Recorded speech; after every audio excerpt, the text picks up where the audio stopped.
It's only second starts for a few of these, and Palm Lily, who are getting upset, and Glen Laurel, by not wanting to go in, are both showing their inexperience compared to the likes of Cuban Mistress, who's been there and done that on plenty of occasions.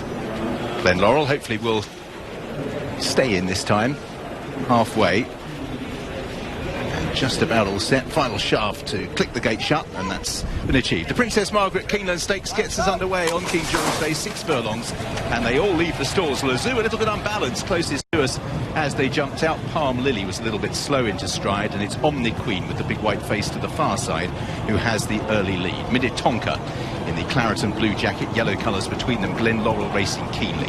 Far side Royal Charter, white and green. At this stage, Lezoo is midfield in those mauve jacket, alongside Breege in the green. Cuban Mistress over on the far side, and the slow starting Palm Lily, along with Kinta, the back markers.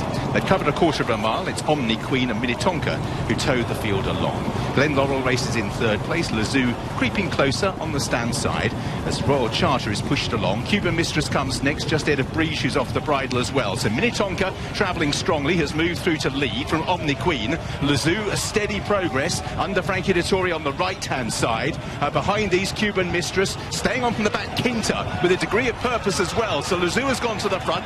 Kinta and Minnetonka are the two that are in pursuit, but it's Lezoo who has the advantage, and that advantage is over a length from Kinta in second place. Then back in third is Minnetonka. Breege is running on late in the day. Lezoo maintaining this length advantage, pushed out by Frankie Dettori, and Lezoo. For Frankie Dettori and Rafe Beckett won the Princess Margaret. Kinta ran well in second, close for third. Breege closing on Minnetonka at the line. Cuban Mistress, Royal Charter, Glen Laurel and Palm Lily found this much tougher, and Omni Queen was last of all. Lezoo, steady progress into the race, and was always holding Kinta, who was the unbeaten horse that ran with credit in second. Breege, I think, may have just got up to deprive Minnetonka. Breege shaping as if seventh furlong wouldn't go amiss for her. But Frankie Dettori had a pretty rough time at Royal Ascot this year, but he's got this Ascot meeting off to a winning start. By Zeus Star, it's her biggest, or his biggest, Northern Hemisphere success. He was champion sire down under at a 1-2-3 in a Group 1 race, and Lezoo provides him with his first Group Northern Hemisphere success. Gets a quote of 16-1 for the 1,000 guineas for Mark Chan and Andrew Rosen. Mark, a great mate of Frankie's, and that's the start Rafe Beckett wanted to his big day with his King George favourite to come. The one worry came at the start, Jason. Yeah, and she was drawn on the wing, you know, where you wouldn't want to be in the juvenile races, and she just sort of shimmies a little bit right-handed as she comes out. Dettori manages to keep her fairly balanced and get her back on an even keel, and then he just worked his way into contention, Megan, and always travelling supremely confident. Yeah, everything was just smooth, wasn't it? Sort of the middle part of the race, he managed to make up a couple of lengths, just smooth progress, and eased away to the front, and she's quick and away clear. She's clearly much the best horse on the day. Can we, because she's been caught out on the wing and the start didn't go good, we can upgrade the performance possibly?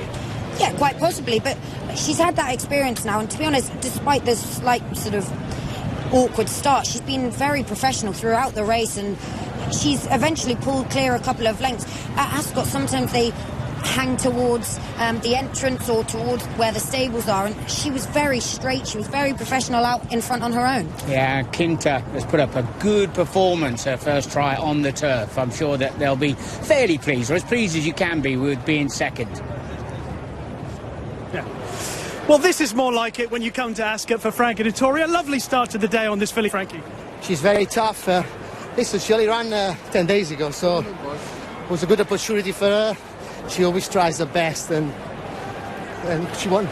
She's very, very capable of showing her best form, clearly, despite the conditions. But she's quite little, just looking at her hair. She's obviously got a lot of heart. Yeah, little body, but a big engine, anyway.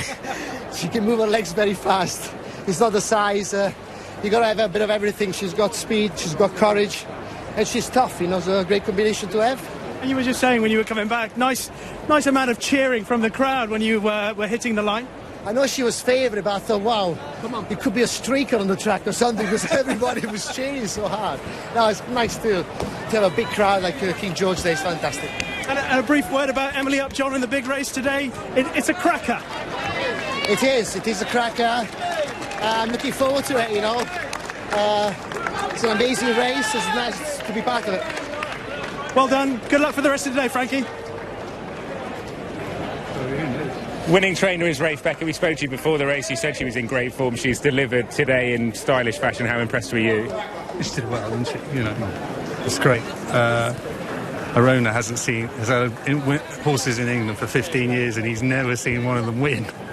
He's always been the other side of the pond. He's a New Yorker, so it was great. Shame Mark Chan isn't here, but he'll be delighted. Listen, she was a bit unfortunate. The Duchess of Cambridge was all a bit unfortunate, wasn't it? But she put it to bed today very well. I was very pleased with her. Will you go louder with her now? I know you said you were thinking of it anyway after Newmarket. See how she is, you know. I mean, 4 runs in 5 weeks, you know, but she keeps going, and see how she is in the run-up to the Lauder and decide then. Final question. She's earned quotes now of 16 to 1 for next year's 1,000 guineas. Does she strike you as a sort of ready-made guineas horse, if you like?